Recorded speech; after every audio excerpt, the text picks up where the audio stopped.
नमस्कार स्टूडेंट्स। आज की क्लास में हम जो कूलॉम्स लॉ पर बेस्ड जो एनसीईआरटी की प्रॉब्लम्स हैं उनको डिस्कस करेंगे। तो मैं वन बाय वन, जिसमें एग्जाम्पल भी शामिल है और एक्सरसाइज भी शामिल है, तो वो अपन लेते हैं। जैसे यहाँ फर्स्ट क्वेश्चन है, determine the force between two charge sphere. दोनों का अपने को चार्ज दे दिया और डिस्टेंस दे दिया। अब आपको ये निकालना है, तो this is very simple, direct formula based है। ये दोनों चार्जेज हो गए, आपको डिस्टेंस ऑफ सेपरेशन दे रखा है, Q1 दे रखा है, Q2 दे रखा है। बस यहाँ वैल्यू पुट करिए, F equal to K Q1 Q2 R square. K की value 9 into 10⁻⁹, Q1 2 into 10⁻⁷ coulomb, Q2 3 into 10⁻⁷ coulomb, और डिस्टेंस दिया है 30 सेंटीमीटर, उसको मीटर में कन्वर्ट कर लीजिए। यस, ये आप कैलकुलेट कर लेंगे तो यहाँ आपको आंसर ये आ जाएगा। ठीक है। और फोर्स, चूंकि दोनों चार्जेज कैसे हैं, लाइक चार्जेज है, तो फोर्स कैसा लगेगा, रिपल्सिव फोर्स होगा। ठीक है। अब अपन चलते हैं सेकंड क्वेश्चन पर। ये स्फीयर है जो 0.4 माइक्रोकूलम का स्फीयर वो है, और दूसरे किसी स्फीयर है जिसकी वैल्यू -0.8 के साथ वो 0.2 न्यूटन का फोर्स एक्सपीरियंस कर रहा है। अपने को इसमें क्या करना है, डिस्टेंस निकालना है।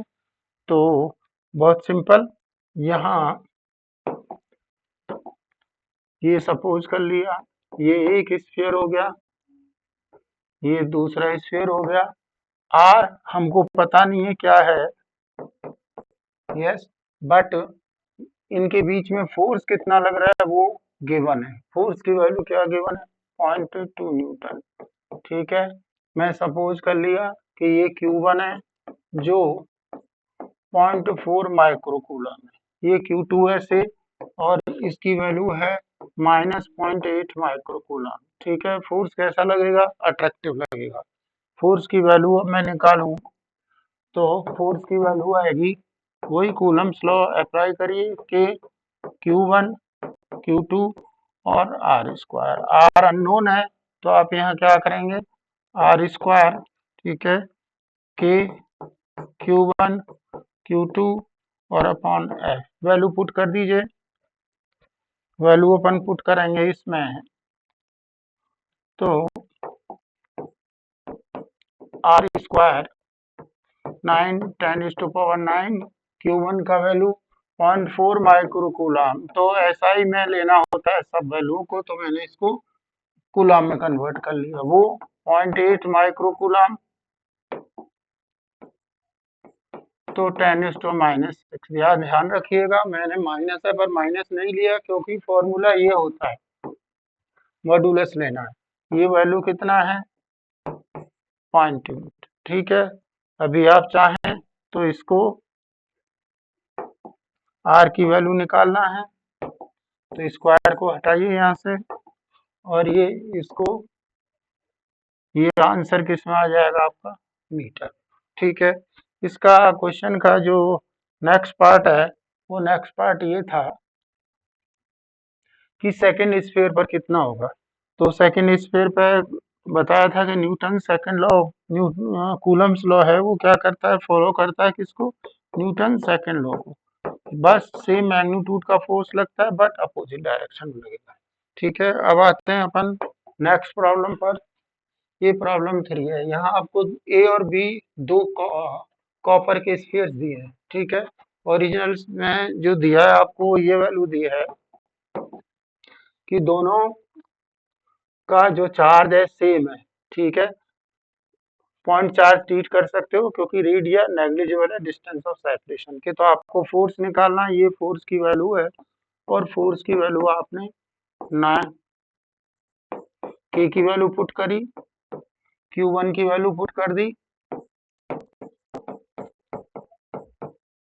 Q2 की वैल्यू पुट करी। ठीक है। मैं इसको थोड़ा सा क्लियरली राइट कर देता हूँ। ठीक है। अपने को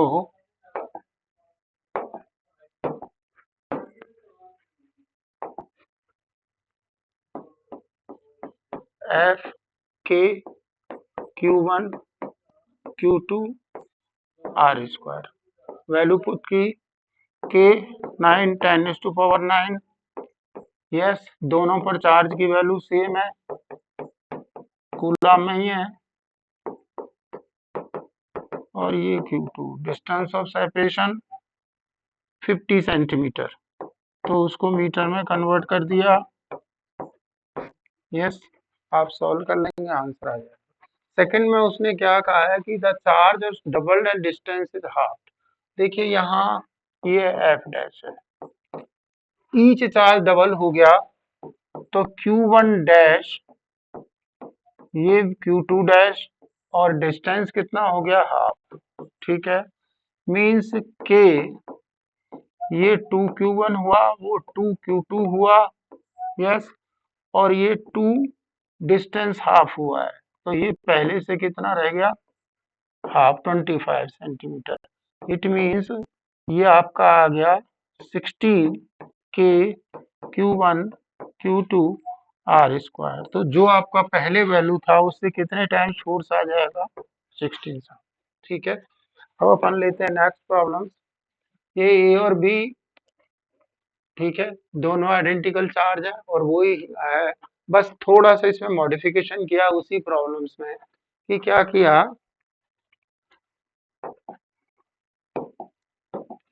अभी ये चार्ज था, ठीक है, और दोनों पर वैल्यू क्यू क्यू ली है, ठीक है, Q2 की वैल्यू भी वही है और Q1 की वैल्यू भी वही है, डिस्टेंस ऑफ सेपरेशन 50 सेंटीमीटर, ठीक है। इस कंडीशन में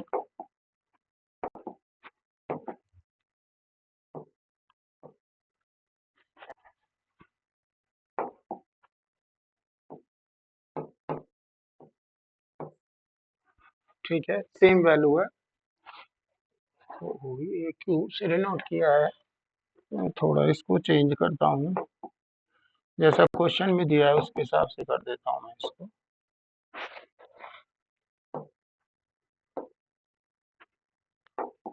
तो जो Q2 है वो भी Q है। अब कोई थर्ड चार्ज दिया अपन ने यहाँ, ठीक है, बिल्कुल आइडेंटिकल है, ये C है, C को सेम C टचेज A, पहले इसने A को टच किया, तो कंडक्शन में क्या होता है, ये न्यूट्रल है,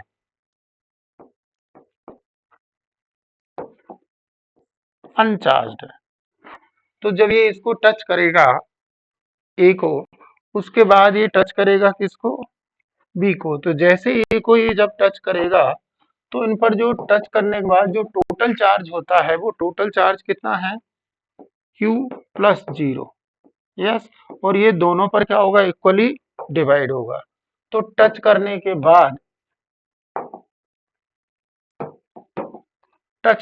बाद इस पर चार्ज रह जाएगा Q/2, जो दोनों के पास टोटल चार्ज होगा उसका हाफ हाफ, और इस पर कितना रह जाएगा, C पर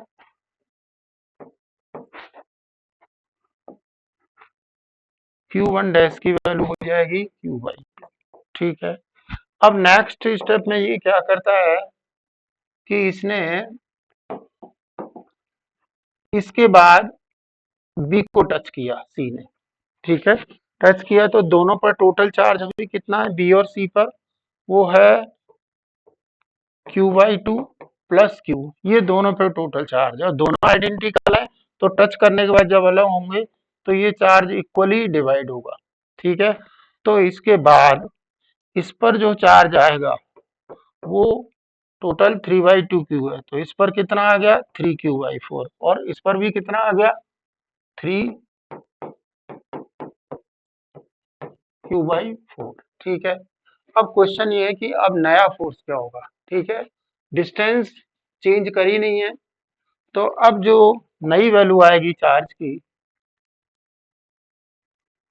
मैं यहाँ लूँ पहले, फर्स्ट अपन लेते हैं कि इसकी इनिशियल वैल्यू क्या थी चार्ज की, के, yes, Q Q R square. ठीक है, न्यू वैल्यू क्या आ गई, F dash.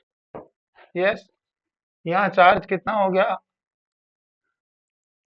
Q one dash की वैल्यू क्या होगी, के क्यू बाई टू। ठीक है, मैं इसकी बात कर रहा हूँ, ये क्यू बाई टू आता। ठीक है, उस पर वैल्यू कितनी आ गई, सॉरी वो स्मॉल क्यू से डिनोट किया है यहाँ, तो मैं इसको थोड़ा ठीक कर देता हूँ।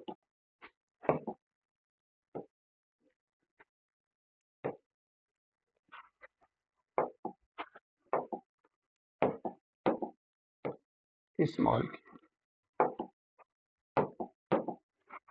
यस, तो इसके पास वैल्यू कितनी आई, 3 क्यू बाई 4।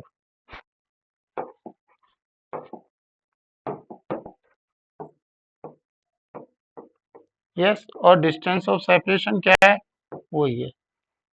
तो अभी अब वैल्यू इसका कितना रह गया, वो 3 क्यू बाई 4 है। डिस्टेंस यदि वही है तो इसकी वैल्यू आएगी 3/8, पहला जो फोर्स था उसके। ठीक है, तो इस तरह से अपन कंसीडर कर लेंगे। अभी मैं एक प्रॉब्लम्स और भी है इसमें, कि आपने जैसे ये आपके पास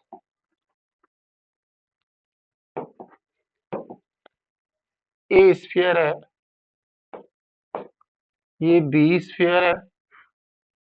ठीक है, दोनों चार्ज क्यू, इसके ऊपर क्यू चार्ज है, इसके ऊपर क्यू चार्ज है, और डिस्टेंस ऑफ सेपरेशन 10 सेंटीमीटर।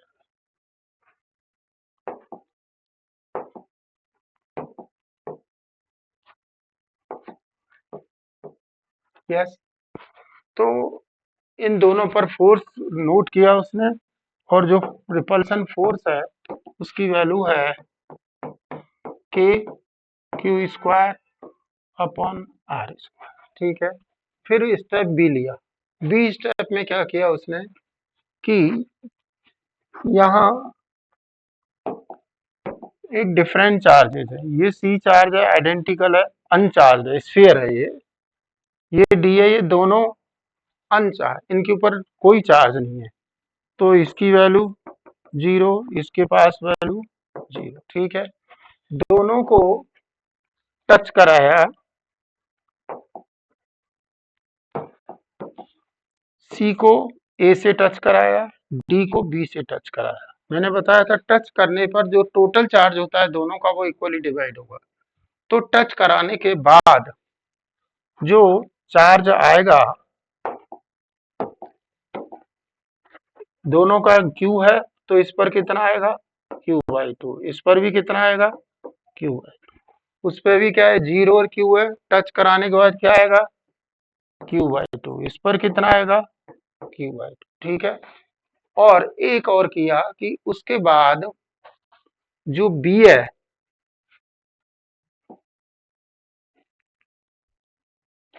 इस बी को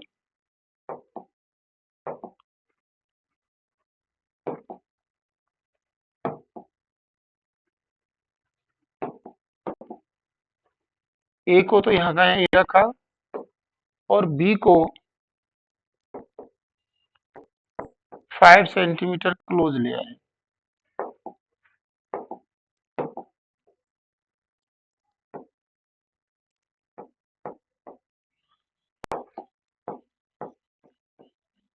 यस, अब कह रहा है कि न्यू फोर्स क्या होगा। ठीक है, तो अपने जो चार्जेस की वैल्यू है कितना है, इन पर क्यू/2 है, इस पर कितना है, क्यू/2 है, आर डैश कितना रह गया पहले से, हाँ, तो न्यू फोर्स क्या आया,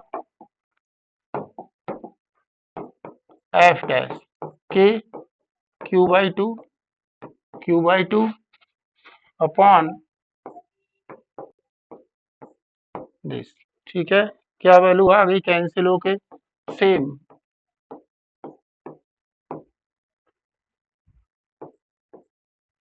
और ये आपका 4 कैंसिल, तो वैल्यू सेम, तो फोर्स की वैल्यू क्या रहेगी, सेम। ठीक है, तो इस तरह से अपन इसकी कुछ प्रॉब्लम्स और भी हैं, जैसे इलेक्ट्रिक फोर्स है, ग्रेविटेशन है, तो आपको पता है कि जो इलेक्ट्रिक फोर्स होता है उसकी वैल्यू तो होती है के दिस, यस, और ग्रेविटेशन फोर्स की वैल्यू जी m1 m2 r स्क्वायर। बहुत सिंपल है, आप नोट करेंगे यहाँ। जैसे मेरे को ये इलेक्ट्रॉन और प्रोटॉन के बीच में कैलकुलेट करना है, तो 6.67 10⁻⁻27, ये से इलेक्ट्रॉन है, तो इलेक्ट्रॉन का मास ये हो गया केजी में।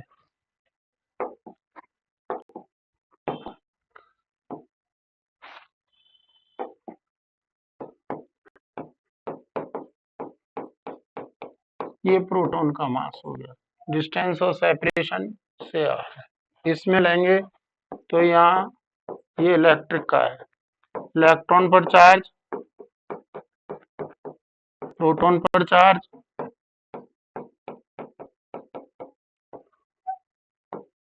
मतलब ये सीधा क्या हो जाता है के स्क्वायर बाई दिस। तो इनका जब आप रेशो लेंगे तो आप नोट करेंगे कि आप देखोगे कि ये जो एफ इलेक्ट्रिकल है इसको आप कैलकुलेट करेंगे तो ये इससे ग्रेविटेशन से बहुत ज़्यादा होता है। इसलिए कई बार जब हम चार्जेस के बीच में फोर्स कैलकुलेट करते हैं तो इसकी वो ग्रेविटेशन फोर्स को क्या कर लेते हैं, नेगलेक्ट कर सकते हैं। ऐसे ही आप कोई जो नेक्स्ट वाली प्रॉब्लम है उसमें आपने दोनों प्रोटॉन ले लिए तो फिर आप चार्ज तो वही रहेगा बट मास क्या आ जाएगा, दोनों प्रोटॉन का आ जाएगा, तो वैसे के वैसे आप प्रॉब्लम वही रहेगी। ठीक है, तो और एक्सलेशन कैलकुलेट करना है तो आप यहाँ मास है इसका, फोर्स दोनों के बीच में सेम रहेगा। इलेक्ट्रॉन का एक्सलेशन लेना है तो इलेक्ट्रॉन का मास रखेंगे, प्रोटॉन का एक्सलेशन लेना है तो प्रोटॉन का मास रखेंगे। तो ये स्टूडेंट्स एनसीईआरटी की कूलम्स बेस पर जो प्रॉब्लम्स थी वो अपन ने सॉल्व कराई। और मैं आपसे फिर एक बार कहूँगा कि इस चैनल को सब्सक्राइब कर लीजिए और जो भी आपका फीडबैक है, कमेंट है, कोई आपकी क्यूरीज है वो ज़रूर करिएगा, जिससे जैसे ही मैं नया वीडियो डालूँ तो आपको पता लग जाए। और नेक्स्ट क्लास में फिर हम कोई और प्रॉब्लम लेंगे। Thank you.